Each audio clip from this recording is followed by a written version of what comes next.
சாலஞ்சொல்லு மதுரை மாவட்டம் சூளப்புரம் பஞ்சாயத்து தேரூர் தாலுகா குண்டாரொட்டி கிராமத்தில் வசிக்கிறோம்.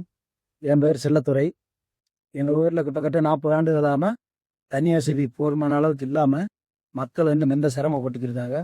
நேரில் போக்குவரத்து பஸ் வசதியும் கிடையாது. 50 பிள்ளைங்க படிக்குது, 55 பிள்ளைங்க படிச்சுக்கிட்டு இருக்குது. 58 கால்வாய் வந்து எங்களுக்கு பரிந்துரை பண்ணி சுதிநாயக்கி நகர் இருக்குன்னு சொல்கிறாங்க, பரிந்துரை ஆகிருக்குன்றாங்க.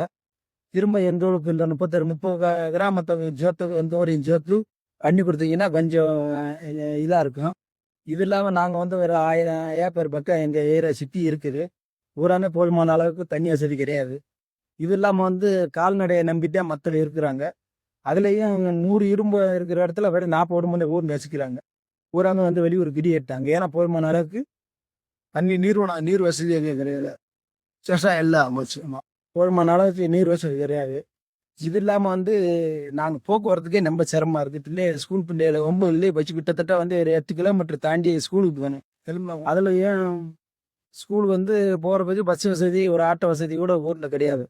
இது இல்லாமல் வந்து மக்கள் வந்து ரொம்ப அவதிப்பட்டு தான் ஊரை விட்டு ட்ரான்ஸ்ஃபர் ஆகுறாங்க. நாங்கள் வந்து இந்த அண்டத்துக்காக எங்களுக்கு வேணும்னு சொல்லி 30 கிராமத்தோடு சேர்ந்து நாங்கள் ஒத்துழைச்சி முழு ஒத்துழைப்போடு வேலை செய்கிறோம். எங்களுக்கு இந்த 58 கால்வாயை கொண்டு வந்து எங்களுக்கு எங்கள் ஏரியாவுக்கும் கொஞ்சம் பாசன வசதி கொடுத்தீங்கன்னா நாங்கள் அந்த மழை நீரை நம்பி இருக்க தவிர அந்த அந்த நீரில் வந்து கொஞ்சம் வாழ்வாதாரத்தை வெளியூர் போனவங்கெல்லாம் இந்த ஊர் குடியேறி வந்துடுவாங்க. இதை வந்து உங்களுக்கு வேண்டி விரும்பி கேட்டுக்கிறோம். இந்த 58 கால்வாய் எப்படியாவது சேர்க்கறதுக்கு நாங்கள் இருக்கிறவங்களால எங்களுக்கு பரிந்துரை செஞ்சு கொடுக்குமாதிரி கேட்டுக்கொடுக்கணும்.